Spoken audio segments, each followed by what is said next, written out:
Sallallahu ala Muhammedin ve alihi tahirin. Allahümme salli ala Muhammed ve ali Muhammed ve accil farc. Əmr bi məruf və nəhy-əz münkər barədə danışırdıq. Dinimizin çox önəm verdiyi və unudulmuş vacibatlardandır.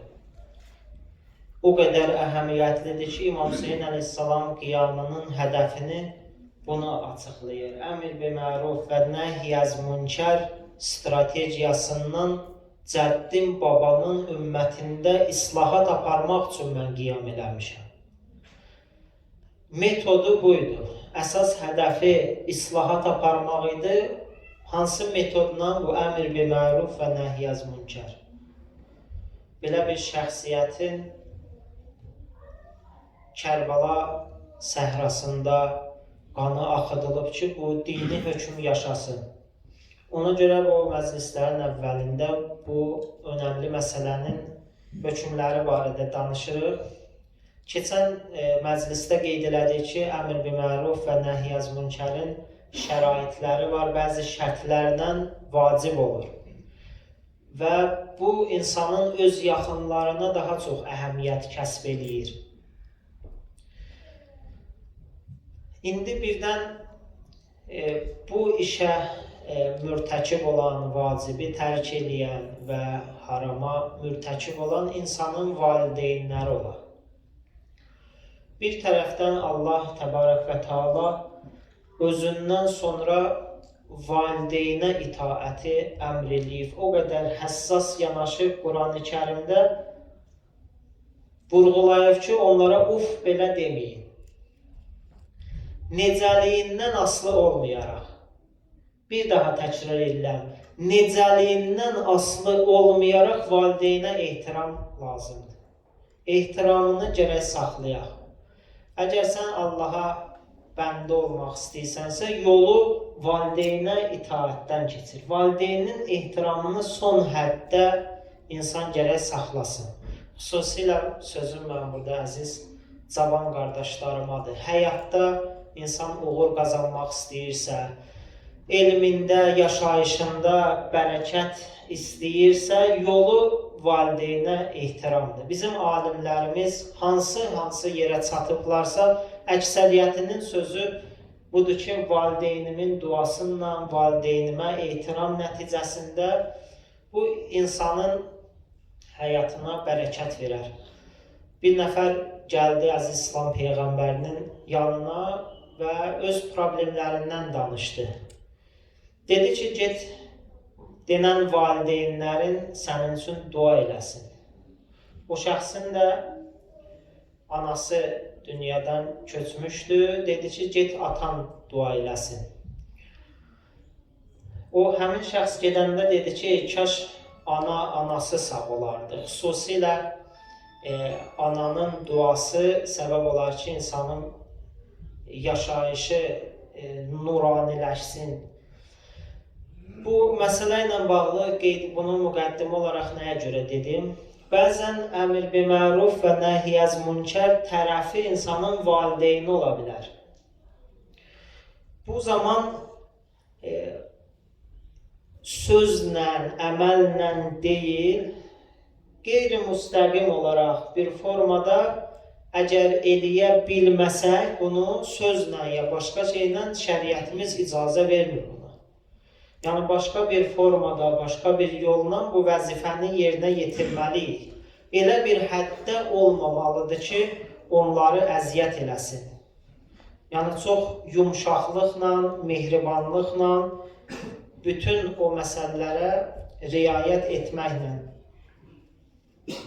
Ona görə də şəri hökm budur ki, ehtiyat vacib budur ki, evlad mehribanlıqla, yumşaqlıqla öz valideynini əgər vacibi tərk eləyir və ya haramı mürtəkib olursa, bu formada mehribanlıqla əmr bi məruf və nəhy-əz münkər etsin və heç bir halda qəzəblə, o tünd sözlərlə onlarla rəftar eləməsi icazəli deyil, haramdır. Allah inşallah bizi şəri məsələlərimizi bilib onlara əməl edənlərdən qərar versin, salavat zikr edin. Allahümme salli ala Muhammed ve ali Muhammed.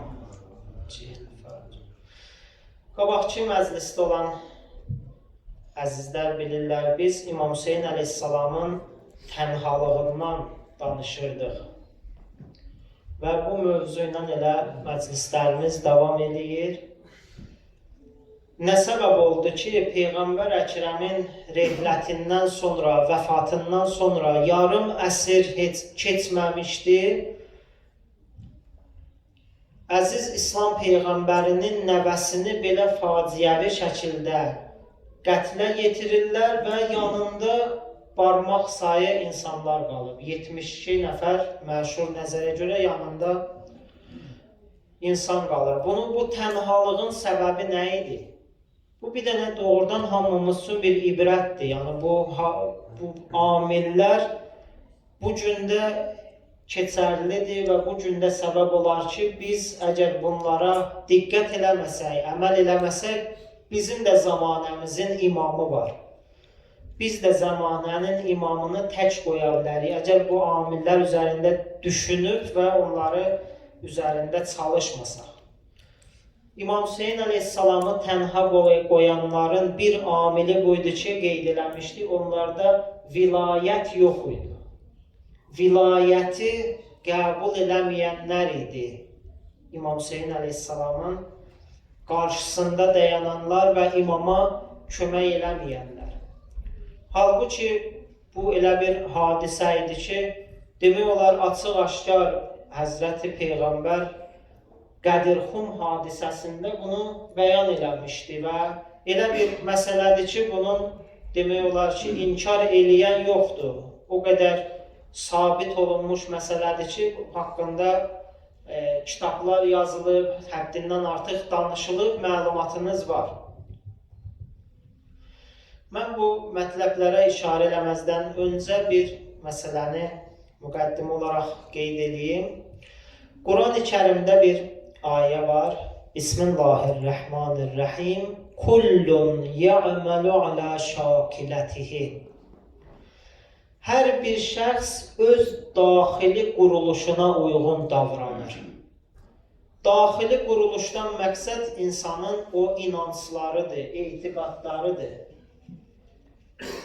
Baxın, bir adam heç bir şeyə məhəl qoymadan hər bir cinayətə əl atır, hər bir haqqa girməkdən çəkinmir. Bunun o daxili quruluşu bundan ibarətdir ki, elə bu dünya maddi aləm var, tamam. Yəni bu maddi aləmdən kifayətlənib və nə qiyamətə inamı var, nə o birisi aləmdə sorğu-suala inancı var. Onun daxili quruluşu budur, ona görə heç bir şeydən də çəkinmir. Amma insan var, onun daxili quruluşu budur ki, mən hər zərrə xeyir iş görsəm, onun nəticəsini görəcəm. Hər zərrə pis bir iş görsəm, onun nəticəsini görəcəm. Yəni bir kəlmə başqasının ardınca danışdığım sözə görə mən cavab verəcəm. O eşitməsə belə, mən buna qiyamət günü cavab verəcəm.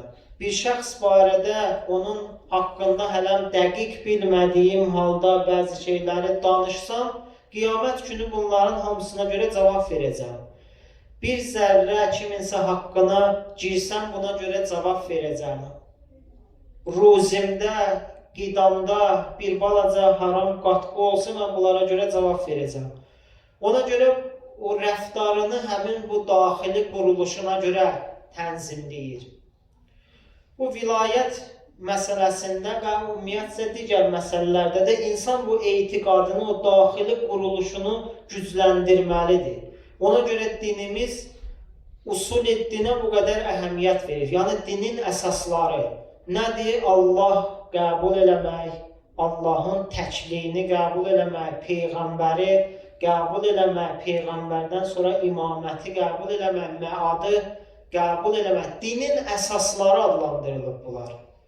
Səbəbi nədir? Bayaq dediyim o ayəyə əsasəndir. Bu daxili quruluş əsasında insan davranır.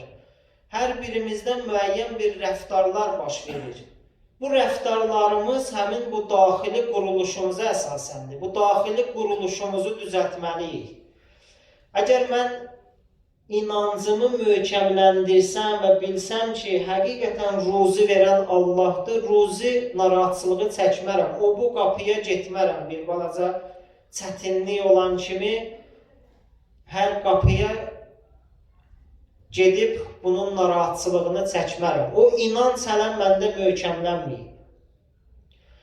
Və yaxud Allahın varlığına, Allahın bu təkliyinə və bütün bu qeyd elədiyimiz məsələlərə, Peyğəmbərin gəlişini insan gərək kör-köranə deyil, agahlı şəkildə inanc gətirsin. Bir adam məndən soruşsa, bir ateistdir, gəlsə, soruşsa ki, Allahı nə üçün qəbul edirsiniz? Mən gərək ona isbat eləyəm. Mən ən azından ona başa salacaq həddə bir inanca malik olam. Elə atam, babam belə olub, mən də gözümü açıb bu dində, gözümü açıb bunları görmüşəm, bunları qəbul eləmişəm. Bu o qədər faydalı deyil. İnsan o inancını agahlıq üzündən etiqad bəsləməlidir. Bir nəfər gəlib mənə soruşsa ki, Peyğəmbərə nə ehtiyac var? Müxtəlif cərəyanlar çıxır. Bəziləri Allahı qəbul edir, Peyğəmbəri qəbul eləmir, Peyğəmbəri qəbul edir, o birisini qəbul eləmir. Bütün bunların müqabilində mən gərək öz inancıma, özüm doğrudan inanam. Əgər inansam, bu agahlıq üzündən olsa mənim inancım, o zaman mənim rəftarlarımda həmin o inanca mütənasib olacaqdır. Məsumların bizdən istədikləri budur. Bütün əməllərimiz bunun əsasında olmalıdır. Baxın, biz müxtəlif yerlərdə görürük, müxtəlif yerlərdən eşidirik. Neçənci dərəcəli məsələlər barəsində müzakirə edirlər. Möhürlə namaz qılmalıyam, ya möhürsüz, ya bunun kimi neçənci dərəcəli deməkdə məqsədim var. Bundan əvvəl gərək biz qayıtmalıyıq o məsələyə ki, Peyğəmbər Əkrəmdən sonra bir rəhbərlik və imamət təyin olunur həzrət barəsində, o həzrətdən sonra. Bunun üzərində biz əgər birinlə danışmaq istəyiriksə, bu məsələyə vaxt qoyaq. Əgər ehtimal veririksə, bir qarşı məzhəbdən olan kimdənsə təsirimiz olar, bunun üzərində sərmayə qoyaq, bunun üzərində çalışaq. Bu məsələni müzakirə eləyək. Bəli, müəyyən bir həddən sonra biz, indi deyəcəyim bəzi məsələlərə əsasən Peyğəmbərdən sonra Əleyhisselamın vilayətini, imamətini biz qəbul eləmişik və bir çox bizim etdiyimiz əməllər onların göstərişləri əsasındadır. Yəni biz ağılla qəbul eləmişik Peyğəmbərdən sonra Peyğəmbərin öz əmrindən Əleyhisselam onun tərəfindən, Allah tərəfindən təyin edilib və ondan sonra artıq bizim yolumuz itaətdir onlardan. Allah Teala Quran-ı Kərimdə bir neçə Qədirxum məsələsini dedim, elə bir hadisədir ki, heç bir şək şübhə yoxdur. Əleyhisselamın Peyğəmbərdən sonra imam təyin olunmasına, başçı təyin olunmasına. Quranda da bir çox ayələr var. Allah Teala buyurur ki, Ətiyəullaha və ətiyəur rasulə və ulil əmri minhum. Allaha, Peyğəmbərə və əmr sahiblərinizə itaət eləyin. Ya başqa bir yerdə vurğulanır ki, İnnəmə vəliyyukumullahu və rasuluhu vəllədinə əmənullədinə yuqimunəs-salətə və yutunəz-zəkətə və hum rakiun. Yəni bundan açıq-aşkar Allah Teala necə buyursun? Buyurur ki, sizin başçınız Allah, Peyğəmbər və ruku halında zəkat verəndir. Bütün tarixi kitabları gəzirsən, dolansan, Əleyhisselamdan başqa heç bir nümunəsi yoxdur. Bəzən soruşurlar ki, niyə ad çəkilməyibdir imamların adları da? Bundan açıq-aşkar nə ad çəkilsin? bir nəfəri göstərsinlər ki, ruku halında zəkat verir. Allah Teala buyurur ki, ruku halında zəkat verən sizin başçınızdır. Bir nəfər şiə alimlərindən biri bir məclisdə oturanda dedi ki, birinci xəlifə Peyğəmbərdən də üstündür. Şiə alimidir. İstəyir o qarşı tərəfin öz məntiq əsasında danışsın. Soruşurlar ki, səbəbi nədir? Deyir, birinci xəlifə bildi ki, ümmətin özündən sonra başçıya ehtiyacı var, özündən sonra bir rəhbər təyin elədi, Peyğəmbər amma təyin eləmədi. Bilirsiniz də, qardaşlarımız deyirlər ki, Peyğəmbər özündən sonra təyin eləməyib. Həmin alim bunları bir çıxılmaz vəziyyətdə salıb, deyir, o birinci xəlifə Peyğəmbərdən də üstün idi. Çünki o, onun əhəmiyyətini dərk elədi, təyin elədi, Peyğəmbər amma təyin eləməmişdi. İndi burada ya qalırlar bu, deyə bilmirlər, axı Peyğəmbərdən üstündür. Gərək digər tərəfdən qəbul edirlər ki, deməli, Peyğəmbər də bu məsələni bir halda ki, Peyğəmbər 2 nəfər səfərə çıxanda, 3 nəfər səfərə çıxanda bir nəfəri başçı təyin edirdi. Ola bilərmi ki, bu qədər bir ümmətə, bu qədər Peyğəmbər gəlib, əziyyətlər çəkib, 23 il nə zəhmətlərə qapanıb tarix kitablarında var. Belə olduğu halda ola bilərmi ki, Peyğəmbər özündən sonra bu risalətin, dinin yaşanması üçün bir tədbiri olmasın və ümməti başlı başına bıraxsın. Yəni, bunları insan gərək bu düşünməklə, təhlillə dərk eləyə və bunun müqabilində tarixi, insani istinadlar var ki, Peyğəmbər Əkrəm dəfələrlə öz həyatında vurğulayıb bunu. Qədirxum hadisəsi də bunun o pik nöqtəsidir. Ondan öncə də dəfələrlə də müxtəlif şəraitlərdə Əziz İslam Peyğəmbəri bunu bəyan edib. Bəzi yerdə deyib ki, sənin mən olan nisbətin Harunun Musaya olan nisbəti kimidir? Bir şərtlə ki, məndən sonra Peyğəmbər yoxdur. Harun əleyhissalam Peyğəmbər idi. Bu fərqi çıxmaq şərtinlə Harun Musaya necədir nisbəti, sənin də mənə nisbətin elədir. Musa əleyhissalam özündən sonra Harunu Tur Sinəyə gedəndə xəlifə qoyur öz yerinə, buna işarədir. Bunu demək istəyirəm ki, müxtəlif hadisələrdə bunu bəyan edir. Deməli, İmam Hüseyin əleyhissalamın tənhalığının başlıca səbəbi ki, ictimai amil idi. Biz qabaqki günlərdə danışdıq. İmam Hüseynin düşmənlərinin və onun ətrafında olmayanların vilayətinin ya olmaması, ya vilayətlərinin o Allah istəyən kimi olmamasıdır, vilayətlərinin zəif olmasıdır.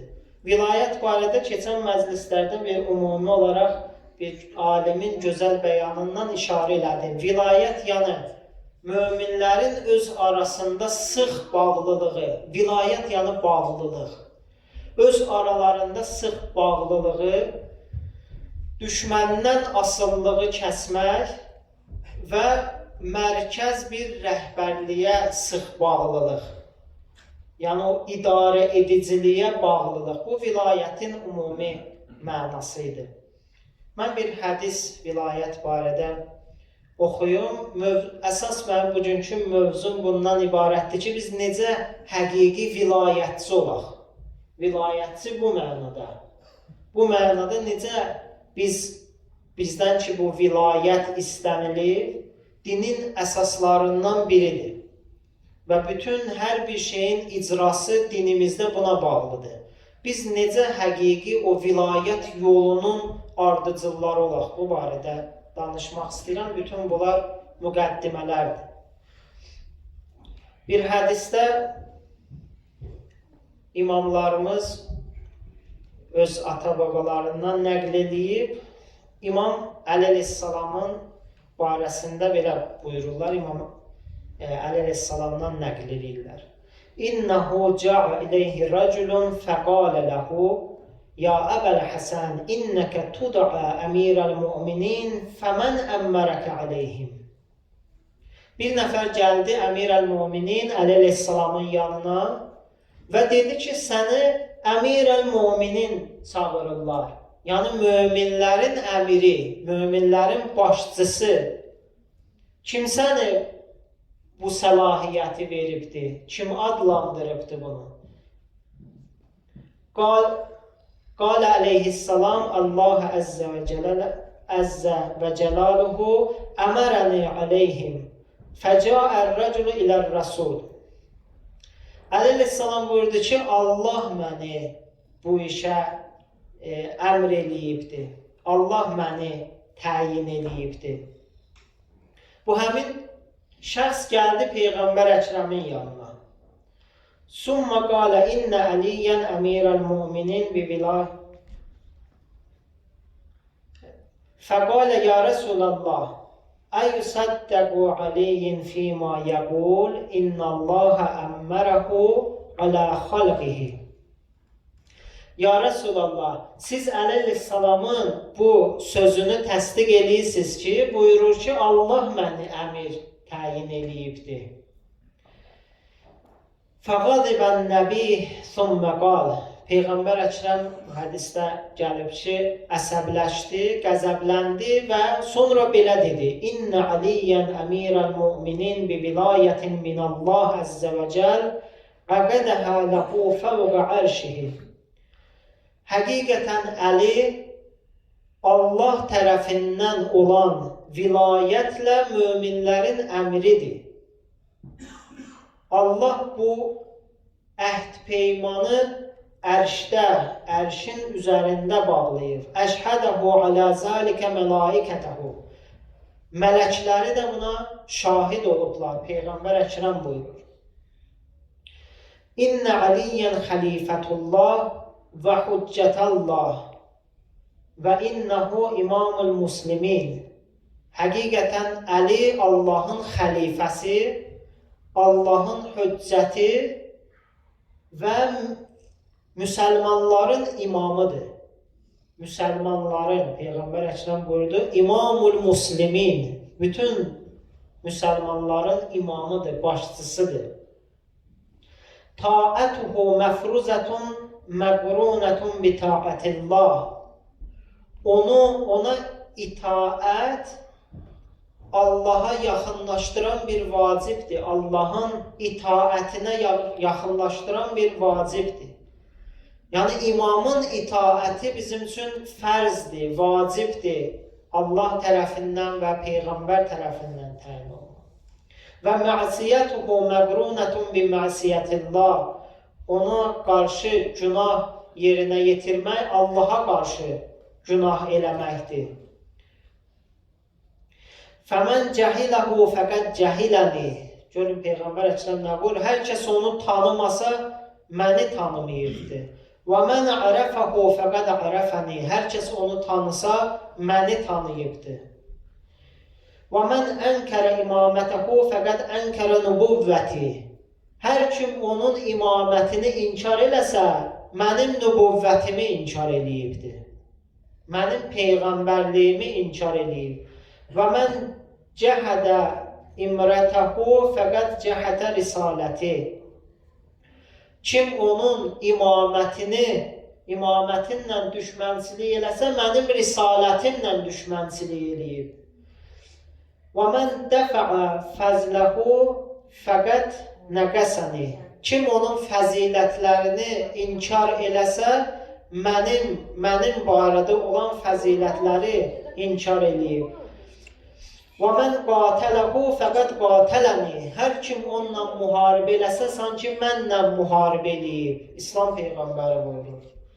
Və mən səbbəhu fəqət səbbəni. Hər kim ona nalayiq sözlər desə, mənə nalayiq sözlər deyib. Ləənnəhu minni xuliqə min tinəti. Çünki o məndəndir, mənim gelimdən yaranıbdır, gil. Və huvə zavcu Fatimət ibnəti. Baxmayaraq ki, o qızım Fatimənin həyat yoldaşıdır, mənim gilimdən yaranıb, məndəndir. Bilirsiniz, Mübahilə ayəsində əziz İslam Peyğəmbəri əleyhissalamı öz canı olaraq tanıtdırır. Siz də öz canlarınızı, nəfslərinizi gətirin, biz də əleyhissalamı gətirir. Və Əbu Vuldil Həsən və Hüseyn. Baxmayaraq ki, o İmam Həsənin, İmam Hüseynin atasıdır, qızımın həyat yoldaşıdır, o məndəndir. Sümmə qalə, ənə və Əliyyun və Fatimə və Həsən və Hüseyn və tis'ətun min Vuldil Hüseyn Hücəcullahi alə xalqi.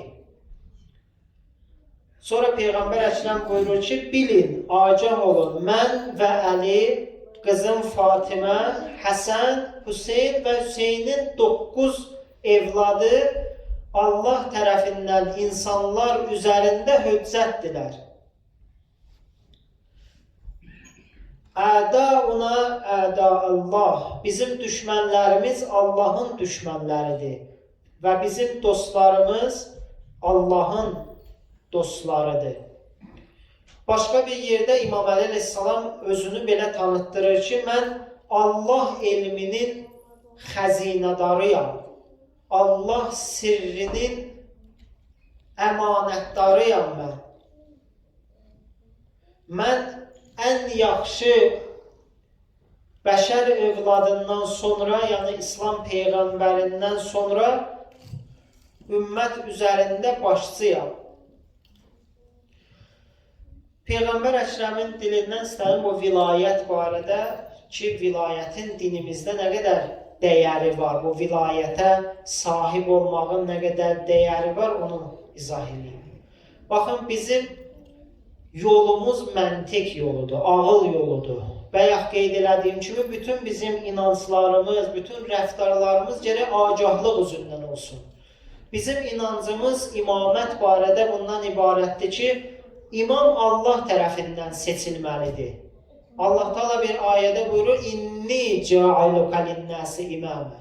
Həzrəti İbrahim əleyhissalam barədə buyurur ki, mən səni insanlara imam təyin elədim. Bu və bu kimi dini mətinlərdən bizim inancımız budur ki, Allah tərəfindən seçilməlidir bu başçı. Birincisi, bundan ötəri ki, insanlar arasında heç bir ixtilaf olmasın. İnsanlar fikirləri müxtəlifdir, seçimləri müxtəlifdir. Allah amma hamıdan yaxşı bilir kimi seçmək lazımdır.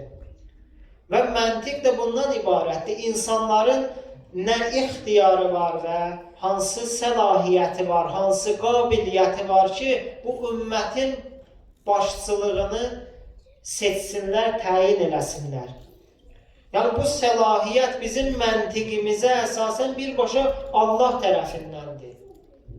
Ona görə də biz arxayın neynirik, tabi oluruq onlara. Niyə? Çünki bir növ Allaha tabi olduq biz. İmamlarımızdan tabiçiliyimiz Allaha tabiçilikdir. Çünki Allah tərəfindən təyin edilibdir. Bir çox xüsusiyyətlər var, mən çox önəmliləri sayıram. Birinci budur ki, Allah tərəfindən təyin edilir. İkinci budur ki, onlar ismət sahibidir.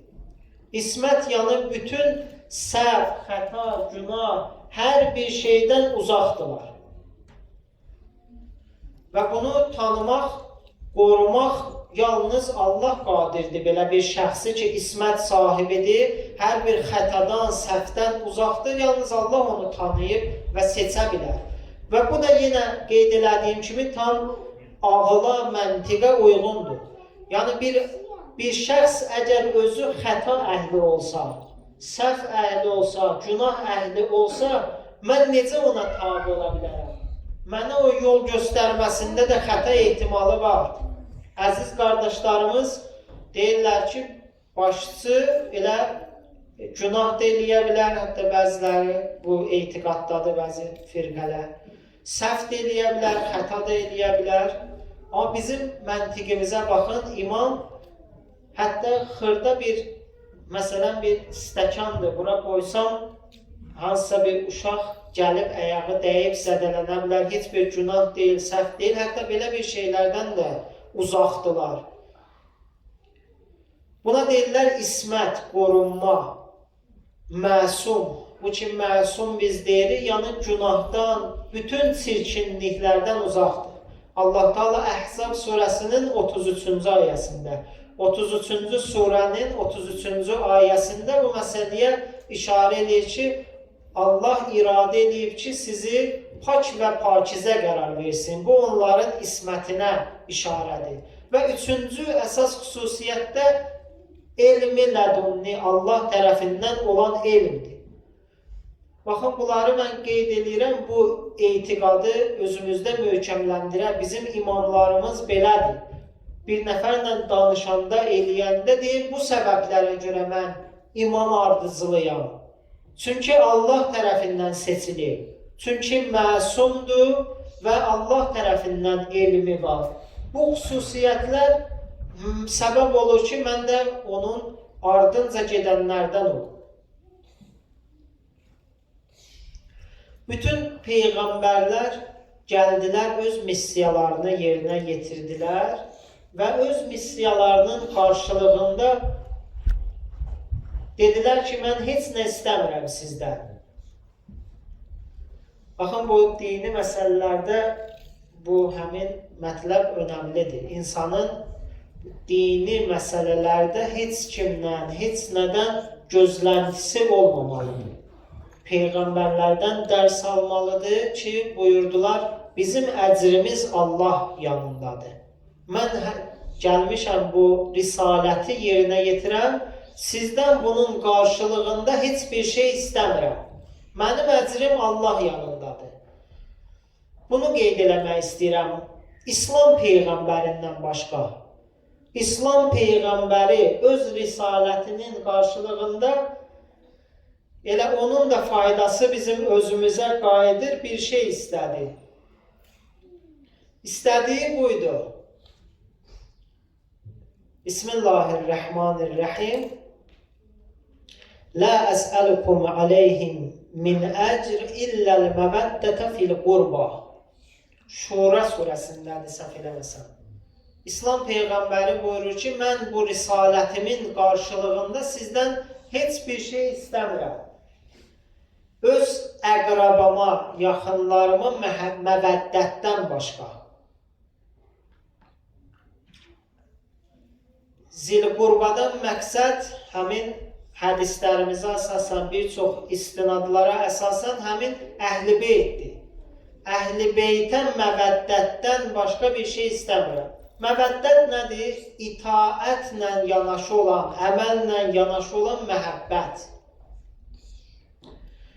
Əllamə Təbətəbai böyük şiə müfəssiridir, təfsir sahibidir. O, bir çox rəvayətlərə, Səqələyn rəvayətinə, ondan sonra Səfinə hədisinə ki, məzmunu bundan ibarətdir ki, mənim Əhl-i Beytimin misalı Nuhun misalı kimidir. Hər kim ona daxil olsa nicat tapacaq, həm kim ondan uzaq olsa qərq olacaq. Bilirsiniz də, Həzrəti Nuh əleyhissalamın dövründə bir tufan baş verdi. Allah gəmi düzəltməyi əmr elədi. Peyğəmbər Əkrəm Əhl-i Beyti bu Nuhun gəmisinə bənzədir. Həmin ərəfədə də hər kim bu gəmiyə daxil olmadı, qərq oldu. Və gəmiyə daxil olmaqdan məqsəd budur ki, onlarla addım-addım qabağa gedəsən, nə onlardan qabağa düşəsən, nə onlardan geri qalasan. İndi Əllamə Təbətəbai bu böyük müfəssir Səqələyn hədisinə, bu Səfinə hədisinə istinad eləyərək belə buyurur ki, Peyğəmbər Əkrəm ona görə Əhl-i Beytinə məvəddət istədi ki, onlar insanlar üçün elmi müraciət yeri olsunlar. Yəni, insanlar onlara müraciət eləsin və bu Peyğəmbərin nübüvvətinin, risalətinin davamından başqa bir şey deyil. Salavat seçdi eləyək.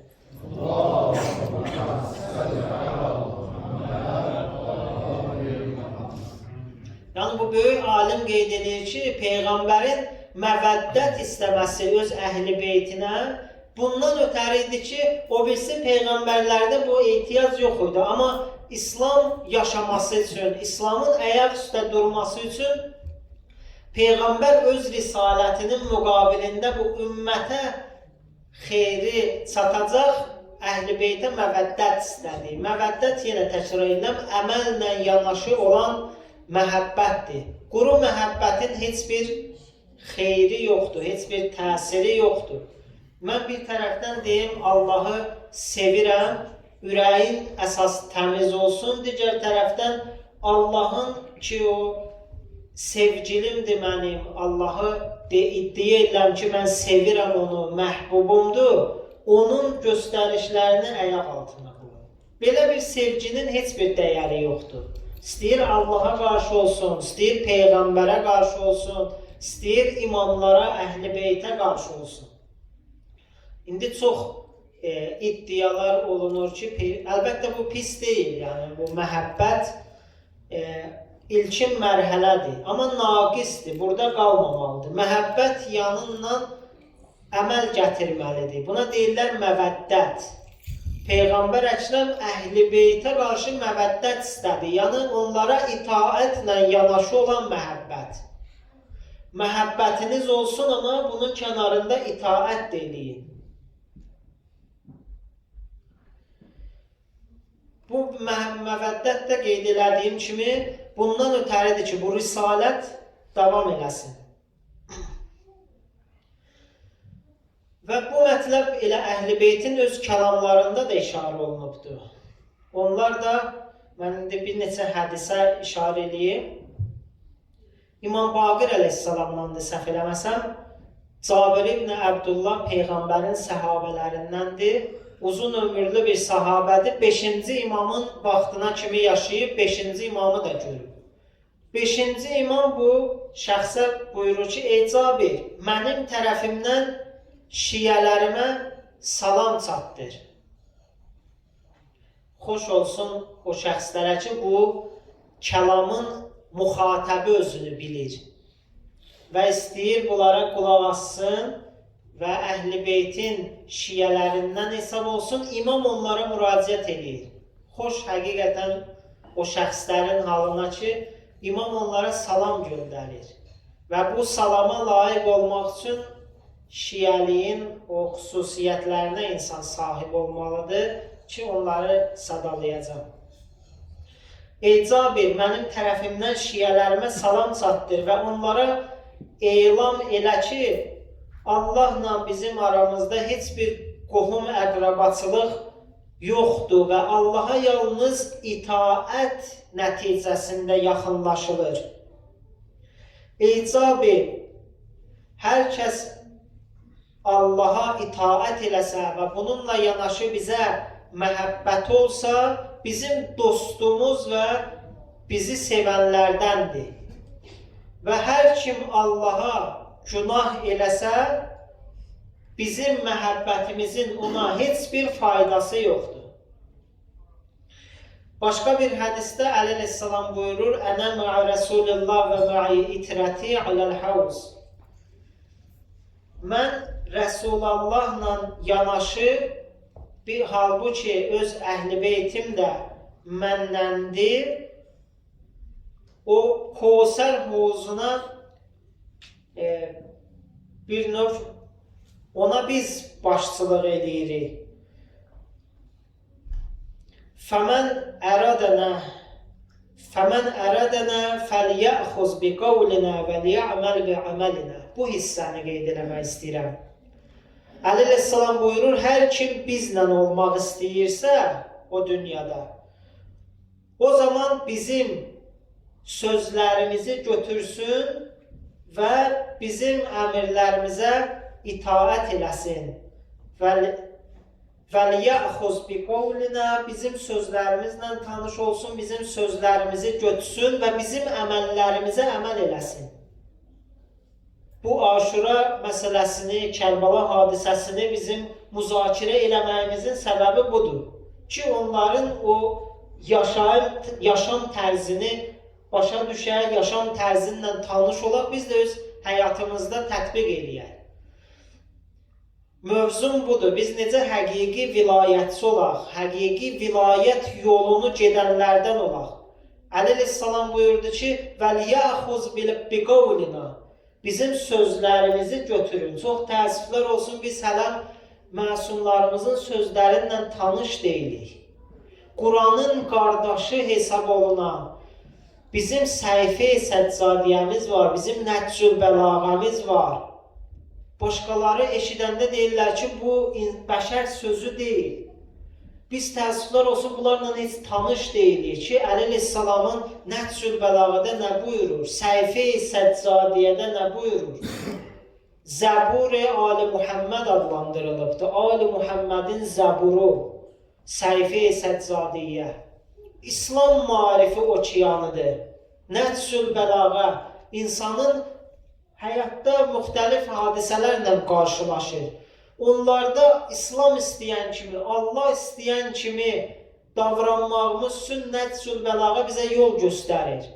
Əli əleyhissalam buyurur ki, kim bizlə olmaq istəyir, həm bu dünyada, həm ahirətdə فَلْيَأْخُذْ بِقَوْلِنَا Bizim sözlərimizi götürsün. Yəni biz ilk öncə Əhl-i Beytin kəlamlarıyla, sözlərinlə tanış olmalıyıq. O sözlər ki, qəlbləri dirildir. Özləri buyururlar ki, bizim kəlamlarımız qəlbləri dirildir. Quranla yanaşı biz Əhl-i Beytin kəlamlarıyla tanış olmalıyıq. Hələ bu tanış olmaq birinci mərhələ, sonra da Əli əleyhissalam buyurur وَلْيَعْمَلْ بِعَمَلِنَا Və bizim etdiklərimizə əməl eləsin. Bilirsiniz, məsumların həm sözləri bizim üçün hüccətdir, hüccət yəni yol göstərən bizim üçün dəlildir, həm əməlləri. Baxın, görün biz necə əməl eləmişik, necə rəftar eləmişik. Çox təəssüflər olsun, biz özümüzü Əhl-i Beyt ardıcılı bilirik, amma onların nə rəftarından tanışdığımız var, nə sözlərindən tanışdığımız var, nə onlara oxşarlığımızda əsər əlamət yoxdur. Bu günlərin şəhidi İmam Hüseyin əleyhissalam görün nə buyurur? Qaləl Hüseyin əleyhissalam İnnə şiyyətinə mən səlimət qulubuhum min kulli qişrin və qillin və dəğəlin.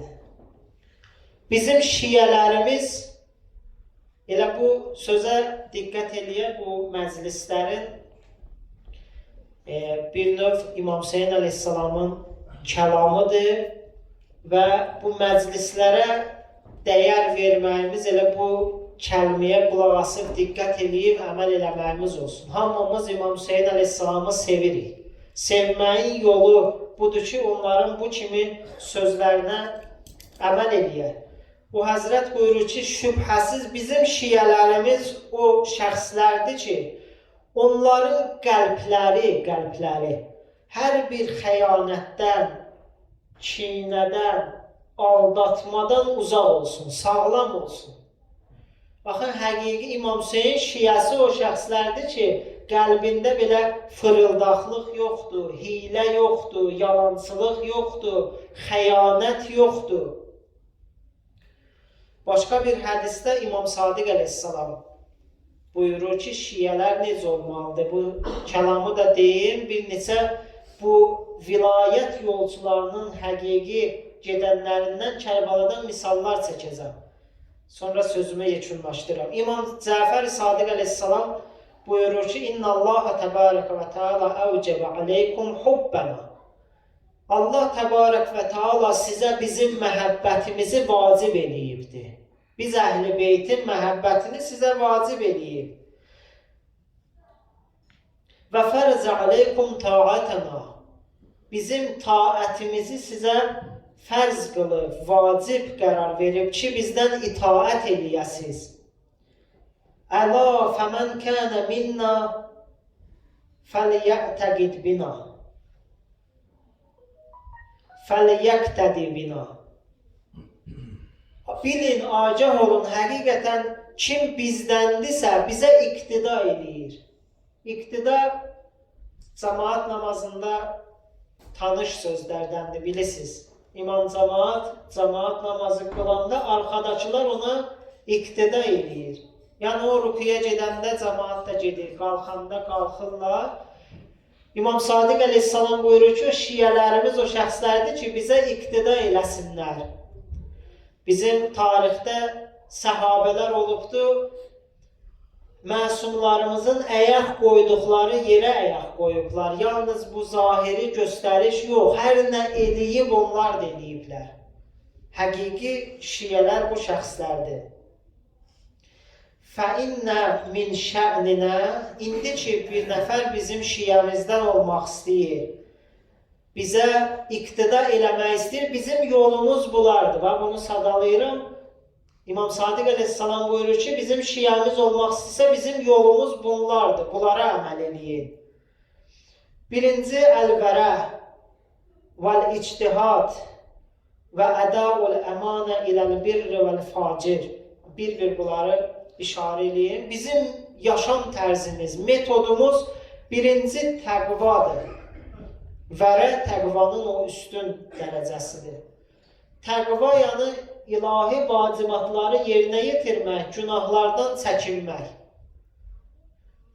Bu dinimizin əsası budur. Baxın, əgər bu məsələni biz özümüzdə sabit eləməsək, inanmasaq, əməl eləməsək bu deyəcəyin məsələyə, digər bütün o dini ayinlərin, atributların heç nəyin faydası yoxdur. İnsan ilk öncə günahı tərk eləməlidir. Dilinlə olan günahını, qulağınla, gözünlə olan günahları ilk öncə tərk eləməlidir. Baxın, bu bulanlıq qaba bənzəyir. Nə qədər də o əlavə eləsən, bulanlıqdır, bir təsiri yoxdur. İlk öncə o qabı təmizləmək lazımdır. İmam Sadiq əleyhissalam buyurur ki, bizim yolumuz vərədir, təqvadır. Yəni, vacibatları yerinə yetirmək, günahlardan çəkinmək. Bu günahdan çəkinmə olmasa, mən özümü hər dəfə təkrar edirəm, müxatəb özüməm bu danışdıqlarıma. Əgər mən günahı tərk eləməsəm, mənim gecə namazımın faydası yoxdur. Mənim gündüzlər ibadətimin, orucumun, gecələr ibadətimin və milyonlar xərcləməyimin faydası yoxdur. Mənim ruhumda təsir qoymayacaq. Mən gərək ciddi qərara gəlim ki, əgər istəyirəmsə bu din məni dəyişsin, ilk öncə ciddi qərara gəlməliyəm ki, mən günah eləməyim. Keçmişimi mən təmizləyim, keçən məclislərdə bu barədə danışdıq. Həqiqi tövbə eləyim, o yolumda bəzən mən gərək dönəm qaydam. Yolu adam səhv gedəndə hərdən gərək dönüb qayıtsın. Dönüm qaydım Allaha tərəf tövbə edeyim və ciddi qərara gəlim, iradəm olsun, əzmim olsun ki, mən bir də bu günahlara qayıtmayacam. Bu olmasa heç bir faydası yoxdur. Birinci budur, bizim yolumuz budur, təqva, təqvalı olan. Və keçən səfər də mən qeyd elədim, elə bilməyək ki, bizim günahlarımız yoxdur, elə günahı olmamaq insan özünü saysa, bu təkəbbürün özü bir günahdır. Günahı kiçik saymağın özü bir günahdır. Qeyd elədim keçən səfər, insan əgər ibadətin şirinliyini hiss eləmirsə, Quranla ünsiyyətdə deyilsə, Allah bu kitabı bəşəriyyət üçün, bəşəriyyətin saadəti üçün göndərib Peyğəmbərin möcüzəsidir.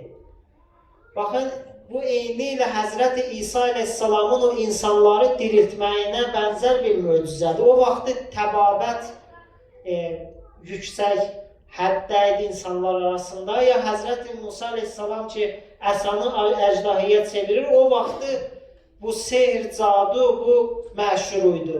Eyni ilə həmin möcüzədir Quran-ı Kərim. Bütün insanlar üçün və bütün zamanlar üçün. Mən əgər bu belə bir möcüzə ilə ünsiyyətdə ola bilmirəmsə, bir səbəbi var. Gələk özümə sual verəm. Allah bu bəşəriyə mənim üçün göndəribdir bunu. Bu kitabı mənim üçün göndərib, mən günlər keçir ona yaxınlaşa bilmirəm. Səbəbi nədir? Adam gəlir narahat olar ondan, özünə sual verər. Bu bəşəriyyəti nicata çatdıran kitabdan mən uzaqam. Ərəbisini oxuyamıram, Azərbaycan dilində tərcüməsi var, Rus dilində tərcüməsi var, onu oxuya bilirəm ya yox. Ərəbi oxuya bilmirəm, cəhd eləyirəm, narahatam, oxuya bilməməyimə, yaxınlaşıram ya yox. Bütün bunlar insan elə bilir ki, bu durduq yerdə olur. Bunların bir səbəbləri var. Müxtəlif günahlara yol verirəm. Günah yalnız içki içmək deyil, şərab içmək deyil. Dillə o qədər günah eləyirik ki, xəbərimiz yoxdur. Alimlərimiz ona görə gecə-gündüz sükut eləyirdilər, danışmazdılar. O bəzi şəraitlər ki, danışmaq vaxtıdır, haqqı tələb eləmək lazımdır. O vaxtlar istisna ağızlarından bir söz çıxmırdı. Niyə? Qorxurlar bu alimlər, bunu dərk ediblər ki, insan bu ağızla bir çox günahlara mürtəkib olur. Və bunu azaldıb Allahla ünsiyyət artırırdılar. Bu danışmağı azaldıb Allahla danışırdılar. Deməli, İmam Sadiq əleyhissalam buyurur ki, bizə iqtida eləmək istəyən, bizim yolumuzu getmək istəyən bilsin ki, bizim yolumuz budur. Birinci təqva, ikinci çalışma və ictihad. Mən hər hansı bir yerdə qalıb özümü düzəltməmək üçün heç bir şey eləmirəm, bu Əhl-i Beyt yolu deyil. Çalışma, insan gərək çalışsın müxtəlif yollarla. Və insan üçün bu çalışma qalır. Leysə lil-insani illə mə sə'ə. İnsana yalnız çalışması qalır. Quran ayəsidir. İnsanın dəyəri o çalışması həddindədir, o təlaşı həddindədir. Nə qədər təlaş edirsən Allaha çatmaq üçün bir o qədər dəyərin var. İnsana da qalan bu çalışması olacaqdır. İkinci yolumuz bizim bu çalışmadır. Üçüncü yol və ədəul əmanəti iləl birri vəl facir. Əmanəti istəyir, yaxşı insan olsun, istəyir, günahkar olsun. Əmanəti sahibinə qaytarmaqdır bizim yolumuz.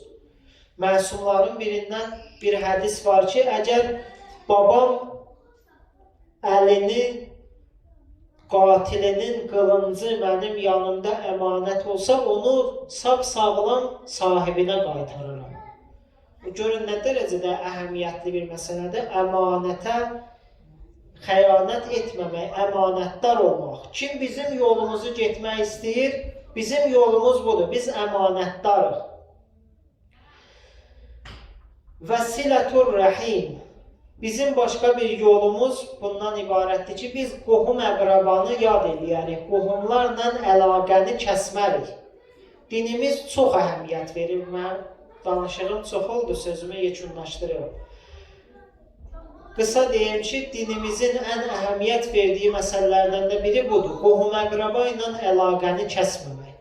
Bu hətta insanın ömrünü uzadar bəzi hədislərdə. Qohum-əqrabanı yad eləmək, onlarla əlaqə saxlamaq insanın ömrünü uzadar. Əksi isə insanın ömrünü azaldar. Bizim yolumuz budur. Biz əgər şiə olmaq istəyir, onların ardıcılı olmaq istəyirik. Həzrət buyurur ki, bizim yolumuz budur. Və iqra'uz zəyfi vəl-əf. Növbəti xüsusiyyətlər budur ki, biz qonağı hörmətli qarşılayarıq. Bizim yolumuz budur ki, evimizə bir qonaq gəldi, biz onu ehtiramla qarşılayarıq. Və sonuncu xüsusiyyət budur ki, vəl-əf. Bizim yolumuz güzəşdir. Baxın, insan o bağışlamaqda olan ləzzəti dərk eləsə, intiqam kinindən, abu-havasından yaşamaz. Baxın, bizə qarşı müəyyən səhv hərəkətlər ola bilər, bizə qarşı nalayiq hərəkətlər ola bilər. Əhl-i Beyt əleyhissalam buyurur ki, bizim yolumuzu getmək istəyən, bizim yolumuz budur ki, biz əfv eləyərik. Quran-ı Kərimdə var ki, əfv eləmək təqvaya daha yaxındır.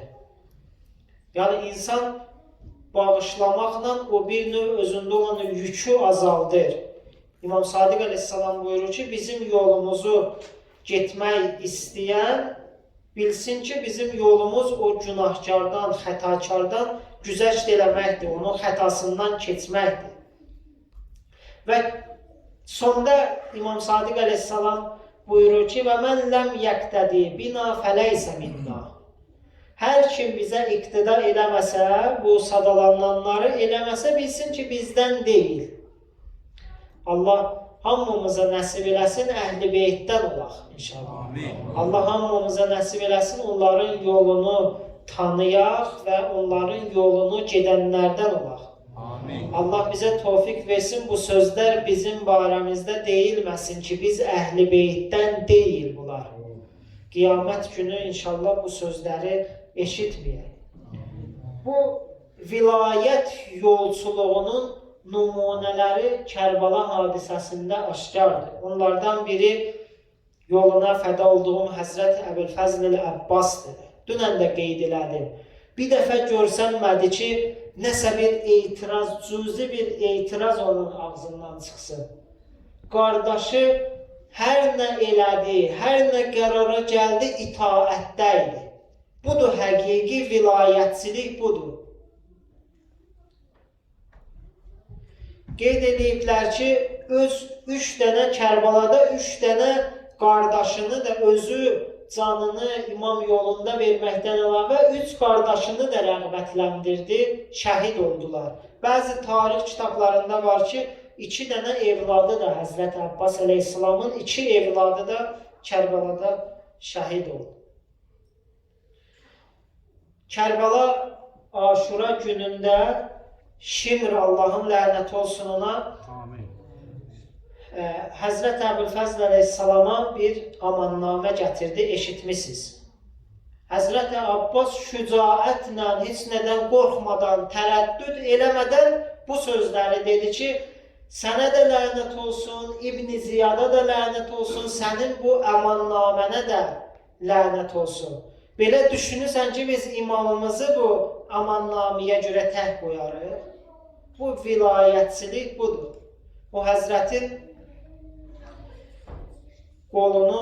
bir qolunu kəsəndə belə buyurdu ki, Allaha and olsun. Əgər sağ əlimi kəssələr, mən İmam Hüseynin ətəyindən əlimi üzmərəm. Budur vilayətçilik. Ya Həzrəti Zeynəb salamu aleyha ki, Aşura inqilabının carçısıdır. Bir şairin gözəl sözü var, buyurur, Kərbala ilə Kərbalada qalardı, əgər Zeynəb olmasaydı. Belə bir şəxsiyyət ki, xanımlar indi daha çox bilir, xanımların o ruhiyyəsi belədir ki, bir ağır hadisə baş verəndə çətindir dözülməsi. Həzrəti Zeynəb salamun aleyha ən əzizlərini itirib, indi belə bir vəziyyətdə Yezidin sarayında görün nə deyir? Ey Yezid, hər nə hoqqa istəyirsən ver, hər nə iş istəyirsən yerinə yetir, hər nə iş istəyirsən elə, amma yəqin bil ki, əgər bizim adımızı silmək istəsən, məhv etmək istəsən, bil ki, bizim adımız silinəsi deyil. Adı silinən, aradan gedən sən olacaqsan. Baxın, necə vilayətdən müdafiə edir. Həm Həzrəti Əbbas əleyhissalam, həm Həzrəti Zeynəb, həm İslamın əvvəl çağında Həzrəti Zəhra salamun aleyha bu qohumluq əlaqəsinə görə deyil, Həzrəti Zəhra öz həyat yoldaşını qoruyur. Və yaxud Həzrəti Əbbas əleyhissalam öz qardaşına, Həzrəti Zeynəb salamun aleyha öz qardaşını qoruyur. Bunlar üçün deyil, bunlar vilayəti dərk ediblər. Bu vilayət yolçuluğunun nişanəsidir.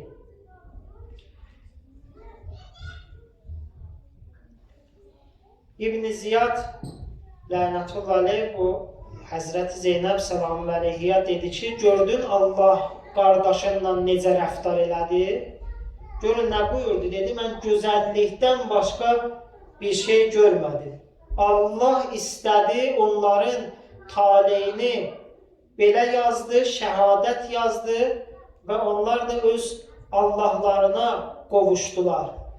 Tezliklə Allah məndən səndən onları bir yerə toplayacaq. Onda məlum olacaq ki, həqiqi qalib kimdir. Digər nümunələr də var, mənim sözüm çox oldu. Hətta rozədən də mən keçirəm, elə bir vaxt qalmayıb sözü əziz qardaşıma verim. Əssalamu aləl Hüseyn və alə Ali ibn Hüseyn və alə ovladil Hüseyn və alə əshabil Hüseyn.